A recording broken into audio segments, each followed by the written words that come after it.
Hi everybody, today's presentation is a little bit different. It's going to be a review of the past 15 years of working on a particular program.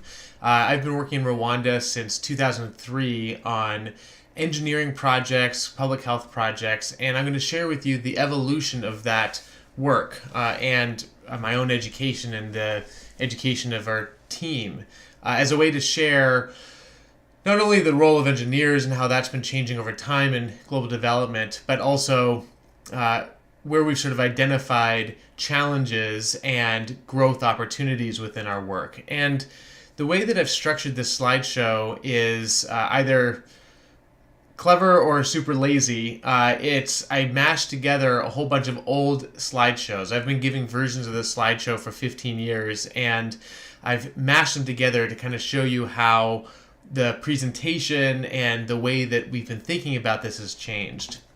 And I tried to identify in the upper left-hand corner there where these slides are coming from. So this is from 2003, about 15 years ago, when Rwanda was a country not well known to at least many students. It was only 9 years after the genocide when almost 1 million people were killed, and a lot of the time that I would present what we're doing, this is, by the way, this is before I'd even went to Rwanda the first time we were talking about this.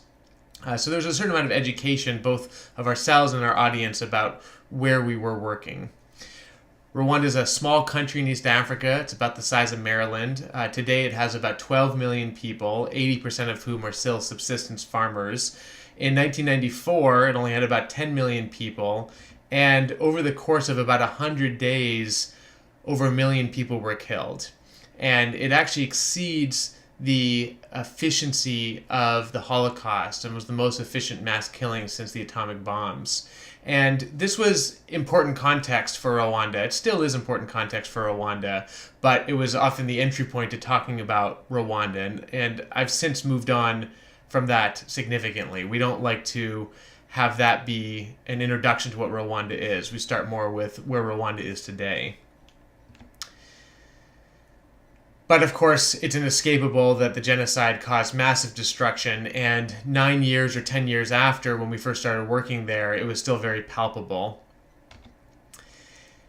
These numbers are old, again from 2003, but when we started this work, the leading causes of illness and death in Rwanda were HIV and AIDS, lower respiratory infections, generally caused by indoor air pollution and outdoor air pollution, and diarrheal disease. And part of this slide was to educate our audience about what the role of engineers were. And I should mention that this first work was with Engineers Without Borders USA. Engineers Without Borders USA was started in 2001 at the University of Colorado at Boulder by a civil engineering professor, Bernard Amadei, and I got involved that same year. It was the year I was a freshman at the university. And we were trying to figure out how engineers can engage in this field. And a piece of that story is identifying how medical interventions like building clinics and hospitals or providing medical equipment or providing vaccines or providing trainings or embedded doctors or doctors and nurses that would go for a few weeks at a time. That was kind of the status quo for trying to address health issues in Rwanda and many other countries. And what we were trying to identify was how some of these chronic issues like respiratory disease and diarrheal disease could be better addressed by engineers at a village level. That was kind of our reason for existence. And I should say, it's on this slide here, PEPFAR was a program that George W. Bush created that provided immediate relief to the HIV and AIDS epidemic in Africa. Tens of millions of people, perhaps more, lives were saved. I can put some links to some literature on that. And Obama quadrupled that budget. So PEPFAR was and is a very large program that does have a significant impact on health. But many people are still faced with health issues that are not well addressed by medical interventions.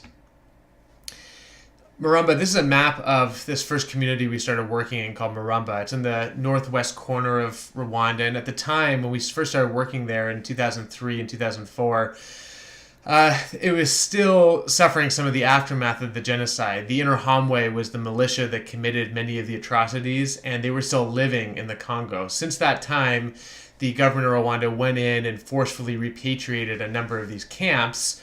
There were actually UN refugee camps, and the Interahamwe was living in them. But at the time we first started working there, the Interahamwe was still around, and they would come into Muramba, and they actually came in a couple of times when we were working there. And so the model of Engineers Without Borders, certainly back in the early days, and it persists largely till now, is this community management model. And we've talked about in other presentations and other discussion in this class how the thinking there is starting to shift. As we've discussed before, top-down infrastructure really didn't work, and so there's this pendulum swing in the 90s and 2000s towards community participatory development, where you adopt a village. And the Engineers Without Borders model was community-based development, community participatory development, and try to fight against this trend of charity culture of giving something away. Now, in practical terms, many EWB programs fall short of that ideal, and even when they are effective at that, there's these challenges of scale. And it's not a criticism of EWB, it's something that's been evolving in the discussions and the professionals that work in this area. How do you strike that balance between something that's scalable and something that's locally appropriate? How do you strike the balance between wanting to work in a community but not creating a power imbalance, or at least at minimum trying to recognize that power imbalance? And I don't think anybody has a perfect solution. Engineers Without Borders contextualized their work and our work when I was leading this project as health. So we were engineers, but we talked about developing a healthy community, physical health, water quality and quantity, and improvements to local medical infrastructure, economic health, looking at microenterprises and capacity building and training, and educational health, lighting and resources for schools. Those are some of the early framing that I and others that were involved in this work said we were doing. In practical terms, we were not public health professionals, and we didn't really generally work with public health professionals. We might have had doctors and nurses work with us, but people that were not necessarily well trained in that local context in an emerging economy. And you've heard me say it in other lectures, we as engineers can learn a lot from the public health profession, from the development economics profession, from the public policy profession on how to engage in these really endemic challenges. But in the early days of EWB, we thought that we could address it through these technical solutions that would have a lens around health. In 2004, we did our first assessments where we looked at the health condition in the communities. We looked at water quality and quantity issues and respiratory disease issues. And the issues that we identified persist today in many communities in Rwanda of water quality and air quality challenges associated with household and community infrastructure that is not of particularly high quality and not perhaps well maintained. As part of those initial assessments, we looked at these community stakeholder engagement activities where we would interview households on their livelihood, on their income, on their farming practices, on schooling, and we identified some of these pretty typical examples of poverty barriers, including having very little cash, having generally being subsistence farmers, and not really having much economic resource to climb the poverty ladder or get on that first rung of the poverty ladder, as Jeff Sachs would say. And the bottom takeaway lesson that I would communicate on this slide is that the poverty conditions that initially were major contributors to the genocide have not yet changed. And this holds up. There's quite a bit of evidence that some of the necessary factors that supported the ferment of the genocide were the abject poverty, and many of these conditions still existed in 2004. There's tremendous progress in the intervening years, but of course many people still also exist in this environment in Rwanda. And in these early days, we were actually among the only NGOs working in Rwanda. There's a huge amount of activity back in the 1995, 1996, 1997 timeframe. Lots of NGOs, lots of money going into Rwanda to try to rebuild it. Some of it, frankly, guilt-driven by Western powers for not having prevented the genocide. But in 2004, everybody had picked up and left a couple years before to Iraq and Afghanistan, and there was almost no activity in Rwanda at the time. And so we got to meet Paul Kagame, the president of Rwanda. He's still the president of Rwanda today. And I can't tell you how much traction I've gotten just on the power of this picture alone over the years. I should also mention, kind of neat in this picture, the woman in the front there, her name is Maggie Montgomery. When this picture was taken, she was a civil engineer in San Francisco doing normal civil engineering things. She is now the head of household water treatment and sanitation for the World Health Organization. So this was her first introduction to global development, and she's now a seasoned professional. And a few other people that have been involved in the program over the years have also gone on to have strong careers in this area. Jean Damascene, the man over on the right, was at the time the Minister of Health. He went on to become the Minister of Infrastructure and then a presidential candidate, and he's still part of the political scene there. This was one of our first projects, was to develop rainwater catchment systems, and the idea was that we could provide clean water on a more regular basis. Tried a couple approaches using local materials in the form of bricks and locally made bricks and local masons, and that was a real time-consuming process to build a cistern from bricks. And the other was to use tanks that we bought in Kigali and ferried up to Muramba. Rainwater catchment is not as good an idea as it sounds. Water off of roofs is not necessarily that clean, and if it's stored in tanks for weeks or months at a time, it can get really dirty. And so this water was not necessarily, it didn't solve the water issue in this community. From Muramba, we adopted a new community called Mugonero. This was a hospital that was the site of a massacre. In fact, there's a book by Philip Gorovich named We Wish to Inform You. And the title of that book comes from a letter that said, "We wish to inform you that tomorrow we will be killed with our families." Actually, I think that whole sentence is the title of the book. And it took place in this church that I've taken a picture of here. And so there's quite a bit of history. And we were there at the invitation of a local orphanage that was run by a Guatemalan and the hospital director of the Mugonero Hospital, who is an American. And in our time there, Jean Damascene, who I just showed you earlier, he came several times and was engaged with us in this community. And so we were also looking at these questions of energy access and of sanitation issues. And there had been a lot of work in Rwanda to build biogas generators at prisons, and it came out of necessity. There was a large prison population in Rwanda. It since then has been rehabilitated. Many people in it have been rehabilitated, but there's not much land in Rwanda. There were a lot of people in prison, and there were not systems set up for that sanitation or that energy. And so KIST, the Kigali Institute of Science and Technology, developed a biogas technology that would take the human waste and convert it into methane. That was the idea, and that's what you see here. In the schematic, these are 16-meter cubed domes that are buried underground, and you only see the hatches. So if you look at my mouse here, this is all buried, and then just this hatch is what you see here in these plots. And it effectively eliminated the smell of sewage. It eliminated the waste sewage going into the water supply. We were standing right above these, didn't smell like anything, and it did produce methane that was used in the prison. We then tried to adapt that technology to a smaller scale for the Mugonero Hospital, and that's what you see here. This was a design that we did in cooperation with the Kigali Institute of Science and Technology. They're drums welded together. You pour your waste in the top, and it decomposes, generates methane, which displaces to the top of the tanks, and then comes out and you can use.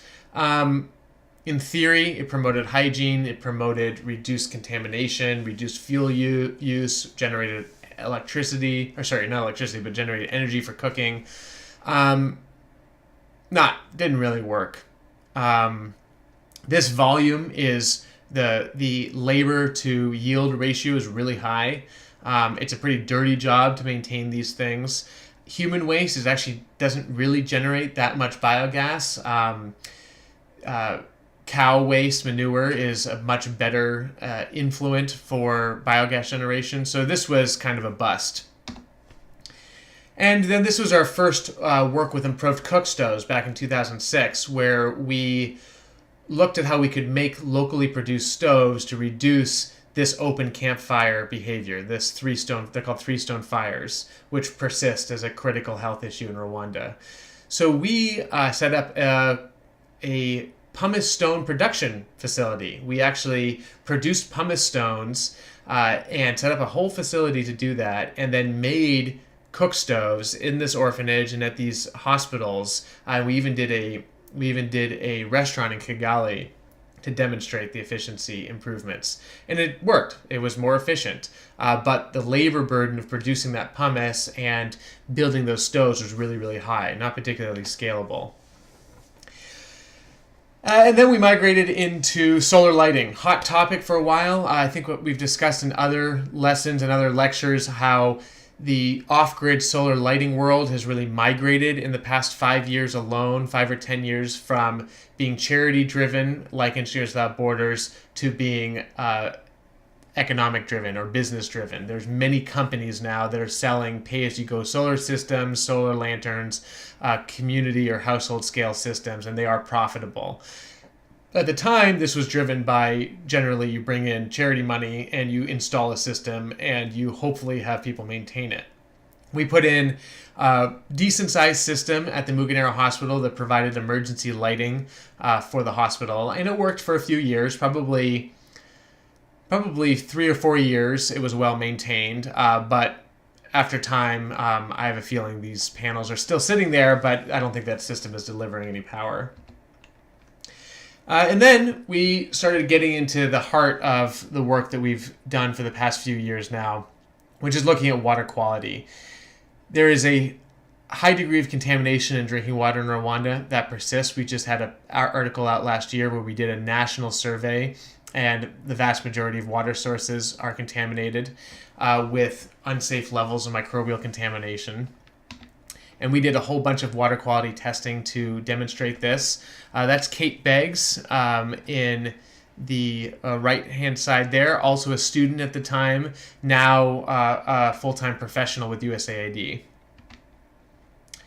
I won't read you this. I don't really remember what it says, but in red are highlighted the parameters that are outside of the World Health Organization spec. So we did quite a bit of this testing to identify that this was an important need in these communities. And for educational purposes, this is a petrofilm plate. This is an agar plate. You take a dilution of water, you put it on the plate, you incubate it, and it grows bacteria. This is a water sample that grew no bacteria. This is a water sample with too numerous to count, so like way too much bacteria in there. So from this, we identified engineering requirements for a water treatment system. And this was largely derived from the idea of appropriate technology, which we've discussed before. We wanted to address bacterial contamination. We needed to reduce contamination, but recognize that we may not be able to eliminate coliform bacteria, but especially if it was impacted by seasonal variations. But the goal was to reduce load.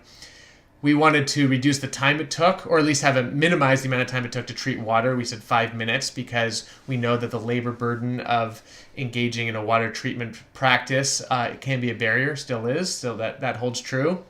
We wanted to be able to use water that came in on an intermittent basis. So because people don't have piped water supplies, we knew that it would have to work intermittently, the water treatment system, and have varying water quality coming in.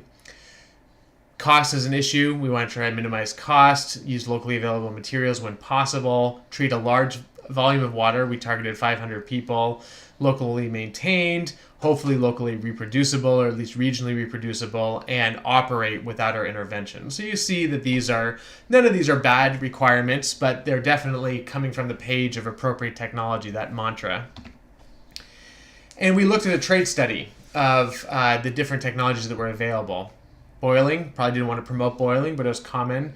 Coffee filters cost money, but also not that very effective. Rapid sand filters didn't necessarily decontaminate water entirely. Slow sand filters could, but they had to be used all the time, and they were relatively slow flow rates.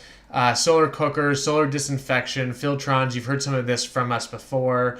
Electrical ultraviolet disinfection. This, I'm going to spoiler alert, we ended up doing UV, but we had to rationalize why we were doing ultraviolet disinfection, especially since UV bulbs aren't made in Rwanda. And this is what we came up with. This was actually my capstone project as an undergrad. I was a aerospace engineering undergrad, but I got permission to do a civil engineering capstone, and it was just a couple of us developing this system for Rwanda. And we called it the Bring Your Own Water System, BYOW system. We ended up earning a patent on this system, deploying a few of them, maintaining them for a number of years in Rwanda. The way it works, I'll use my mouse again, is that there's an input bucket. So you climb upstairs, or you somehow get to the top of the hill, and you pour your jerry can of water into this input bucket. And it goes to the bottom of a roughing filter. So this will be filled with clean gravel, which would take out some of the big particles. Then over here, there'd be a small diversion valve, which would steal a little bit of the water and put it in this backwash tank, and I'll explain that in a bit. And the rest of the water would go 10 or 12 feet down the hill, creating that hydrostatic pressure head to go into a slow sand filter. This is a rapid sand filter. Water comes in the top and is pressurized via this head through the sand, and then the clean water comes out through the bottom and then goes into a UV system. And the UV disinfection chamber is a light bulb that you turn on with a switch. You press the button, that opens the valve, so no water will run until you press the button. It turns on the light and lets it warm up for about 5 minutes, which is a requirement of the manufacturer, before another valve would open and let the water flow. And then as both the roughing filter and the rapid sand filter would clog with the grit that you're removing, you could backwash it. You could drain the roughing filter here, and then you could, as you've stolen a little bit of water over here, open up a few of these valves and reverse the flow and send the water out. So this is basically a miniaturized water treatment system. And I am still proud of this design. I think it was a pretty elegant solution. It was a nice combination of parts that you could buy at Home Depot / at a hardware store in Rwanda, a little bit of high tech on the UV system with this control circuit, but not much, and could be maintained locally. And this is what the first one looked like in 2006. Elevated tanks up here, a retaining wall that already existed, our rapid sand filter, and our ultraviolet disinfection system. And a lot of the people in this picture are also still involved in some way or another with Engineers Without Borders. Meg Van Skyver over here on the far right of the picture, she was a student at the time, volunteer with Engineers Without Borders. She ended up becoming Engineers Without Borders USA program director for a number of years. So she managed all of the EWB projects around the world. And she died about 4 years ago now in a paragliding accident in Golden, Colorado.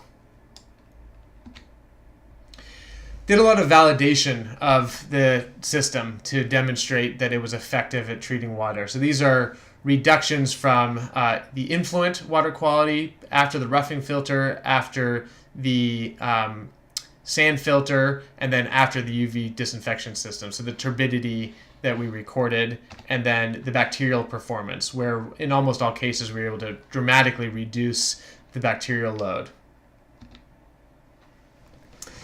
So during this time, I was doing this on a volunteer basis. Engineers Without Borders is a volunteer student organization and professional organization. I'm an aerospace engineer, and I went to work at NASA in 2004 as a civil servant and as a co-op. And then in 2006, I was a full-time engineer at NASA. But in 2004, I and a few others started Engineers Without Borders, the Johnson Space Center chapter that partnered with our chapter in Boulder and continued the work in Rwanda. And out of this, a number of other good things happened. One of my co-founders with Engineers Without Borders, NASA, John Fury, he was also a NASA engineer. He left NASA a few years later to get his PhD from Columbia in global development, and went on to start MWater, which is now a platform used in dozens and dozens of countries around the world for tracking water quality and water access. So he's also made that transition from EWB and NASA to doing this work professionally. And we had a number of astronauts that were involved in our program in those early days in Houston. So Ron Guerin is in this picture. This is a picture from 2006 when Ron was an astronaut. And we gave this presentation to these kids at the Mugonero orphanage. We had to get a generator there to actually show these pictures. And it was really cool. These kids many of them were genocide orphans. And they were talking to an astronaut about what it's like to fly in space. And they were actually pretty engaged. We were worried that maybe that would be somehow inappropriate, but it was pretty great. And Ron and I have gone on to do a lot of things together. Ron and I started a company called Manna Energy Limited that did the first carbon financed drinking water treatment. Ron flew in space a number of times, and through that process cultivated relationships with lots of people in this field, including Muhammad Yunus and Richard Branson and Kofi Annan and Zuckerberg. And he's part of the Illuminati now, out of wanting to use that platform of the International Space Station to draw attention to poverty issues globally. A year later, this is probably starting to drag out a little bit. Sorry about this. This is just more of the stuff we did. This was our next generation version of our water treatment system that we designed in, this is Houston over on the left and Mugonero over on the right. This system functioned for a long time. This is not functioning now, but that's because the orphanage has been shut down. It functioned for, I don't know how long, 5 or 6 or 7 years, pretty well. And we had to provide UV light bulbs occasionally, and that was kind of it. So at the time, the way we were funding this work was with grants or donations from Rotary clubs, from small UN grants, EPA grants through the university, private donations, and that's how we would support it. But it became very quickly apparent to me over these years that really was not sufficient. Most of those projects I showed you broke pretty quickly, and most of those volunteers that were involved, spent 6 or 9 months involved, and then they moved on. They kind of scratched their itch of wanting to visit Africa and wanting to take pictures and moved on. And frankly, I was the only one involved from the beginning through till now. There's lots of other people that have been involved for a long time with us now, but from that first project through to what we're doing now in Rwanda, there's not that much continuity of the people. And part of that is this question of professionalism and how we professionalize working in these communities. This volunteer, hardware-based approaches probably is not the most sustainable or scalable approach. So the first attempt to try to address this was through looking at how we could earn revenue tied to our programs. Ron and I started Manna Energy Foundation and Manna Energy Limited to take our work in Rwanda and combine it with United Nations carbon credits, where you could earn carbon credits for drinking water treatment. And we started this back in 2007. So 11 years now I've been talking about carbon credits for water treatment. And the idea was that some people boil their water, most people drink untreated water. There is an allowance under the UN for what's called suppressed demand, which is, it's kind of an obscure idea, but it's demand for energy that is not being met. It is being suppressed by poverty barriers.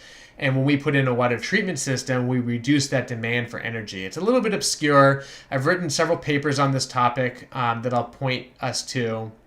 But bottom line, it's a policy subsidy. It was created under the United Nations to subsidize carbon credit projects in Africa because less than 1% of the entire market was happening in Africa, 70% was happening in China, 20% was happening in India, and they deliberately wanted to have more activity in Africa.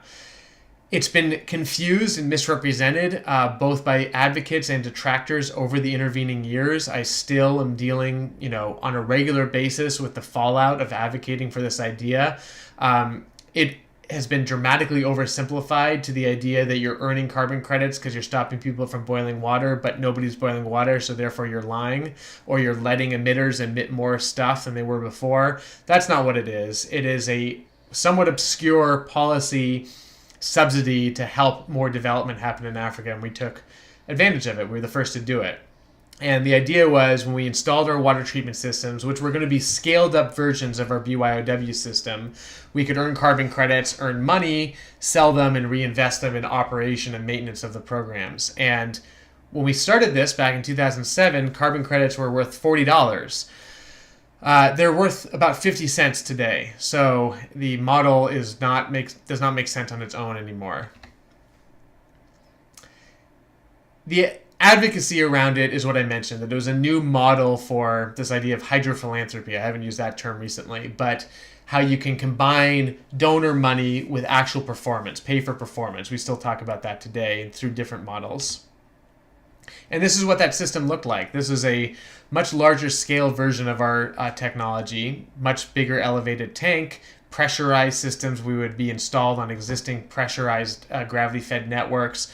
These are actually propane tank. One of these is a propane tank that we retrofitted into a roughing filter, and the other was made from scratch by Davis and Shirtliff actually in Nairobi, and then shipped to Rwanda. And then a much more sophisticated UV system that had more controls. It actually had a UV transmittance sensor on it, so it could pick up how much UVT is getting through the water, and then we could slow down the water to have a longer radiance or longer residence time of the UV light, so that we could guarantee effectively 100% disinfection.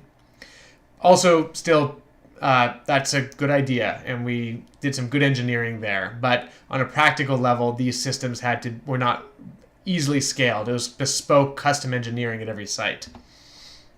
Here's what that UV system looked like. And I think this picture is actually from PSU. So I got to PSU in 2010, and we built these systems in our lab here at the university and then shipped them to Rwanda. Through that time, I still had my day job. So from 2004 through 2010, I worked at NASA. I don't know why that says 2006 to 8. I guess that's when I was doing my PhD, was in microgravity fluidics. So Mark Weisvogel is pictured there. He is a professor at Portland State. He's the reason I ended up at Portland State. He runs the Drop Tower lab here. And he's an expert in microgravity fluidics. And together, we developed a system that could manage wastewater without any moving parts, so passively manage fluids. And we tested all of these systems on the Vomit Comet that NASA has. It's a airplane that flies parabolas, and you're weightless for about 30 seconds at a time during the top, and you weigh about twice as much as you normally do, 2 Gs on the bottom. And some of my other responsibilities at NASA, I was the program manager for TOCA. This guy is the Total Organic Carbon Analyzer. So this was my team.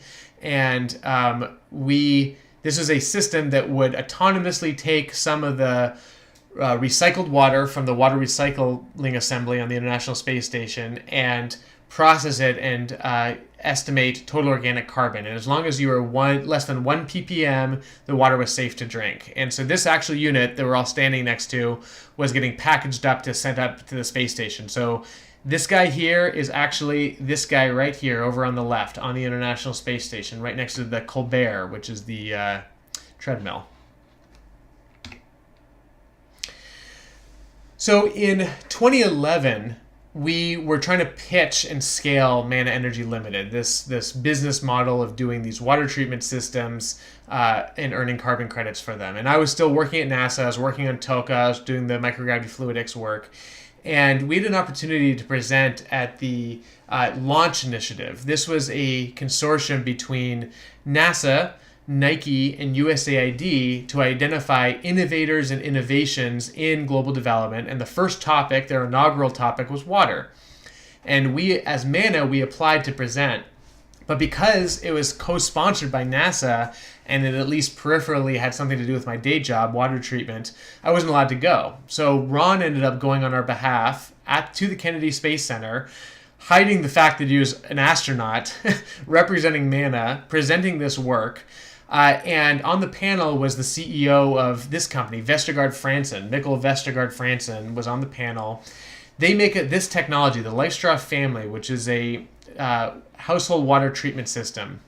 And within 3 months, Vestergaard had hired us as Manna to go and scale this program in Africa, conditionally on me doing the work full time. So I quit NASA in 2010 and came to Portland State and scaled this program. We distributed nearly 900,000 water filters to 4.5 million people in the western province of Kenya in 2011. It cost about $30 million, but ostensibly it earned $12 million a year in revenue. It didn't end up doing that. The program came under a lot of criticism very early on, even before it even started being deployed, because people in the field really didn't like the idea of a company doing this work. They thought carbon credits were a fraud. They actually kind of promoted the idea that carbon credits were a fraud in this area.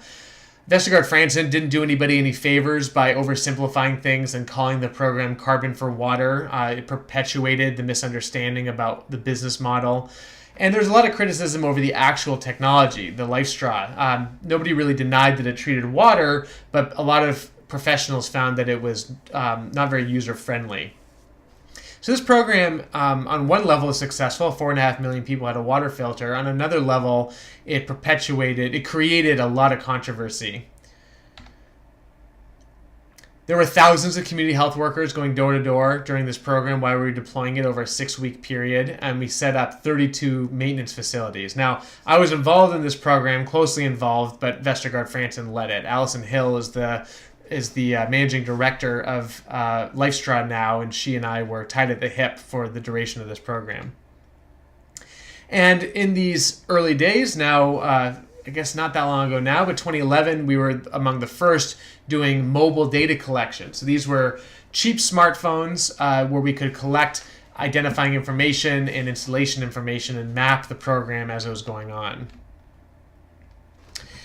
In 2012, a UK company called Delagua heard about the Vestergaard program. They saw the press, they got a lot of press. And Delagua was a small company, 5 or 6 people, a spin-off of the University of Surrey, making this water test kit, which is now used in a lot of countries around the world. It was actually itself a spin-off of the University of Surrey and Oxfam, a major NGO. And Delagua came along and wanted to hire us to take essentially their investors. They had some investors lined up for this idea. They needed our expertise. At first, they wanted us to apply this idea in Pakistan. I talked them back into Rwanda as being a place that was ready to go and relatively low risk. And we combined forces. And we did a pilot in 2012.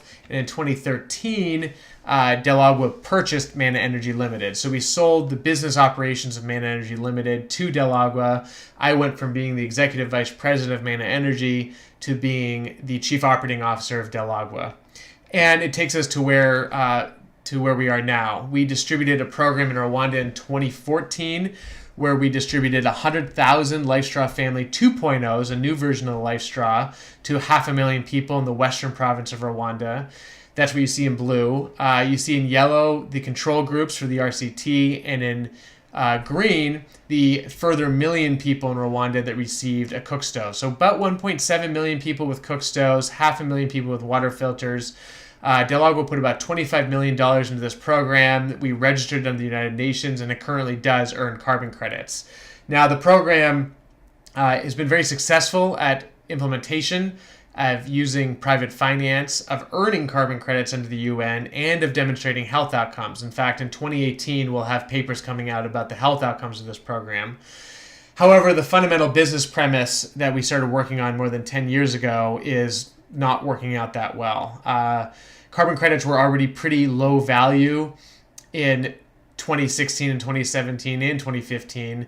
But they were on life support. The World Bank was helping to prop up prices from this kind of program. There was hope that the Paris Accord would help boost the carbon markets. But essentially, the day after Trump was elected, the price dropped out of the carbon market, and the World Bank called us back. And they had been offering about $12 for our carbon credits, and they called us back and offered $6 instead, which really took the entire business model and put it underwater. But this is the context again. So more pictures of Rwanda, a few more recent ones, the indoor air pollution issues, the outdoor cooking issues, the use of firewood that's being depleted heavily in Rwanda, the nature of getting water from community water sources that can be contaminated. This was our intervention. I've spoken more about this in another lecture, so I won't go into too much detail, but we had about 2,000 community health workers working across the country. The program was branded Tubeho Neza, which means to live well, and we trained them, we paid for them, paid their stipends and expenses, but they were part of the Ministry of Health.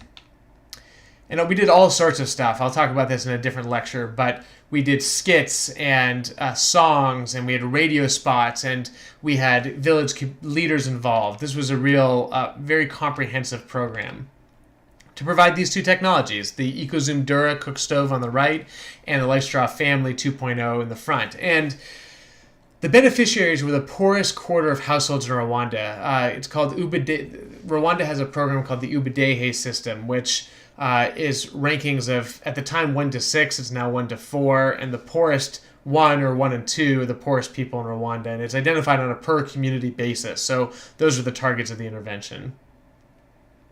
We had posters in people's homes. People signed contracts with between them and their cell secretaries or their community leader agreeing to use the technologies and not to sell them. And we have them out there now, 350,000 Cookstoves and 100,000 of these water filters. And there's a direct line from a Engineers Without Borders project in 2003 as an undergraduate to the program that we do now. And many people, I said a moment ago that there hasn't been that much continuity. That's not fair, and that's not true. There's been lots of people who were involved in the early days during the EWB times who saw through the program all the way to the nationwide health campaign. This is some of the messaging that we provided in households. And we also did mobile data collection here as well. All of our community health workers had smartphones, and we were able to track the program real time as we were deploying it. And I'm not going to read these slides. Some of these readings are assigned in the course, but we had very high adoption of the water filters and stoves, and we've had a very high impact on health, and I'll share those papers. And as I mentioned in an earlier presentation, we also developed the sensors. Now I'm going to pause here for a second and explain the context for our sensor work. When we were doing the Vestergaard program in Kenya, I mentioned this criticism that the program was hit with. A lot of people saying nobody's using the filter, that filter's no good. You know, Vestergaard would report very high adoption numbers, 90%. Some of their critics would go run their own surveys saying 10%. And it occurred to us that we were debating something that was measurable. We were debating whether or not people are using a water filter, not if it was an effective water filter, not if we could get them out there. Yes, to a certain extent, the idea of carbon credits or private finance and development, but a big focus of the effort was nobody's using the water filter. Yes, lots of people are using the water filter. So the first sensors that our team developed out of Portland State were to measure the use of the LifeStraw in Kenya. And we since took that forward to measuring the use of the LifeStraw in Rwanda, which you see in this picture, measuring the use of cookstoves, of latrines, of water pumps, etc. And this is just indicative of the results that we saw, comparing surveys to what people do when there's a sensor in their home. This is the RCT. I point this out to just show the number of partners that are involved. This was Delagua paid for this with the Ministry of Health participating, our university and OHSU, London School of Hygiene and Tropical Medicine, Emory, UK Aid, UK DFID, and USAID were involved at different points along the way. These numbers are a little bit outdated. We saw initially a 46% reduction in diarrhea. More conservatively, we saw a minimum of 30% reduction in diarrhea. We also saw a 40% reduction in respiratory distress. And this is across 500,000 people. So a very significant health impact on a population level. And we can translate this exposure reduction and these health impacts to at least estimates of morbidity and mortality reductions. Using these numbers, we estimate that every year the program is operational, 30 children under the age of 5 do not die, and over 2,500 years of averted illness are earned across the community. So 3 years in now, plus another further million people with Cookstoves, we can say roughly over 10,000 years of saved time and health has been attributable to our program. And we've also looked at a cost-benefit analysis. I won't dive into this too deeply. So what we're doing now is trying to take all of these learnings and experience from the EWB days all the way through the carbon credit days and the sensor work that we're doing now to look at how we combine sensor data with behavior change, model that health impact, link that health impact to payments like carbon credits, health credits, social impact bonds, output-based aid, etc. There's lots of different ways of thinking about it. But bottom line, get paid for performance and use that money to invest back into programs.